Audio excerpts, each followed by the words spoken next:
Emotionally unavailable women, help me. Well, hello and welcome, my dear. My name is Arica Angelo, CEO and founder of the Arica Angelo Intimacy Experience. And let's keep it real. There are just some women out there who are intimately challenged, meaning they're not so emotionally available. Women who are emotionally shut down. And hey, if you are new here, baby doll, subscribe, turn on the notification bell, because we have some real conversations on this channel all about women and love and sex and everything else I mentioned. Now listen, I know that guys get a stigma of being emotionally unavailable. You hear it a lot. You see it in movies, you see it in romance, comedies. It's always the guy is emotionally unavailable. But that's not always true. There are women out there who are emotionally unavailable. So I know that there's some of you who are like, help me, what do I do about this? But if you follow my advice, I don't always want to put the power in the woman's hands. I actually would rather put the power in your hands. And it's not because I don't like women, because I am a woman. I would say the same thing if I was speaking to a woman. I want to put the power back in her hands. The point is, the power belongs to you. I got the power! What do I mean? When you put all your power into emotionally unavailable women are the only women that want me, you are putting all the responsibility and power on them. And baby doll, you are forgetting the big fact here of that you are actually powerful and that you are actually responsible and that you should hold yourself accountable so that this cycle of action does not keep repeating itself. And for some of you, you're like, whoa, hold on, Arica. This is my first time with an emotionally unavailable woman. So check yourself before you wreck yourself, Arica Angelo. I hear you, bro. I hear you. Take it easy. Take it easy. Listen, guys who attract emotionally unavailable women are guys, one and foremost, who are always the caregivers. Meaning, look at your life. Do you put everybody else before you?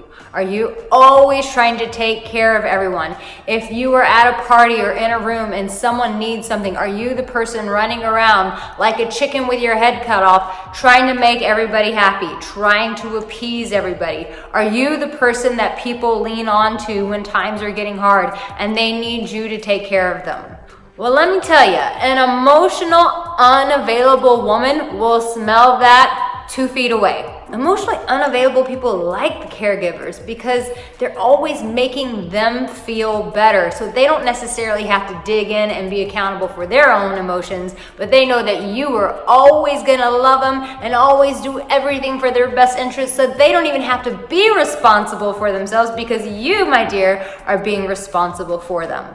That's not cool. And I know a lot of you guys have good hearts, and I appreciate that. And I appreciate that you do want to be the caregiver. But let me tell you something, my dear. There is a time and there is a place. But all the time is not the place for you to always be the caregiver. The next thing is that you put your own needs and desires on the back burner. And emotionally unavailable people love people like you. When you're accountable for your desires and your needs, you and an emotionally unavailable person will be like oil and water. The two of you guys will never mix. So chances are, if you've been spending a lot of time with an emotionally unavailable person, I'm gonna guess that you have also been putting your needs and desires on the back burner, that you have made them the priority, what they want on the forefront of your agenda. So if you want to end that cycle, then I highly encourage you, get very clear about what your needs are. Get very clear about what your desires are. Get very clear about what your core values are, so that when you are with a woman, that you can express yourself and say, hey, I appreciate you. I think you're valuable, but I also think that I'm pretty great as well. And so I'm going to have some needs and desires, and these are what they are. But you're going to give a voice to yourself. And trust me, once you start speaking up for yourself, once you take yourself off the back burner, once you start valuing and prioritizing yourself, and instead of trying to take care of everybody else, you prioritize yourself and you create a balance of taking care of people, but also taking care of yourself. Let me tell you, a healthy emotional woman is going to recognize that, and she is going to latch onto you. She is going to value you. But an emotional, unavailable woman will have no grid for those values. In fact, if you show up stating your needs and desires, an emotionally unavailable woman is gonna be like, not having it. Chances are, though, you've negotiated and you've compromised with yourself and your own values and what you really want in the relationship, hoping that one day she'll turn around. That's not how you play this game. No.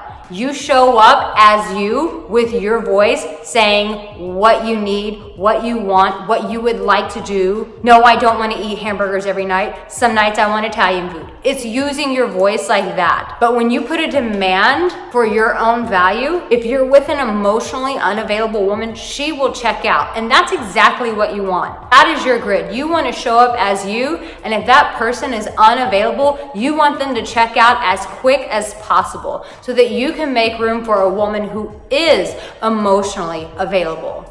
Now make sure that you stay till the very end, because I love to encourage you guys and to give you that pep talk and those words of affirmation so that you know what a champion you truly are. And if you haven't subscribed, make sure that you subscribe and turn on that notification bell. All right, the last one is going to be a hard truth, but I gotta keep it real with you, because you know why? I don't want you to stay in these cycles over and over and over again, same cycle, just a different woman. We don't want that for you. We want you to be able to find lasting love, a lasting relationship, a lasting companion, but not a revolving door of emotionally unavailable women. So check it.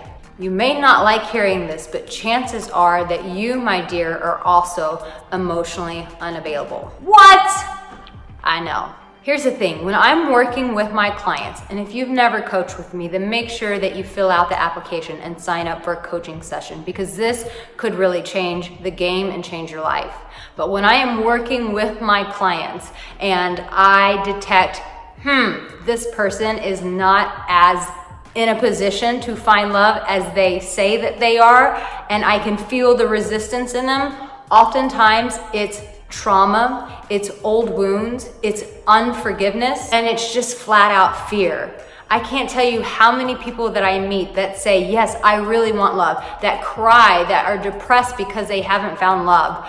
But once you really start to get to know them, that they have walls that are sky high because of past relationships, past family abuse, past neglect, past abandonment. My love, those issues will never just disappear on their own. If you really want freedom, if you really want your love, then I encourage you to face them head on. That you be honest with yourself, that you stop what you're doing and take an assessment of yourself and go, how have I showed up in my relationships? Is there fear? Am I afraid that this girl is gonna abandon me the way mom walked out on dad? Do I have some trauma of a loved one who was hurt and suddenly taken out of my life?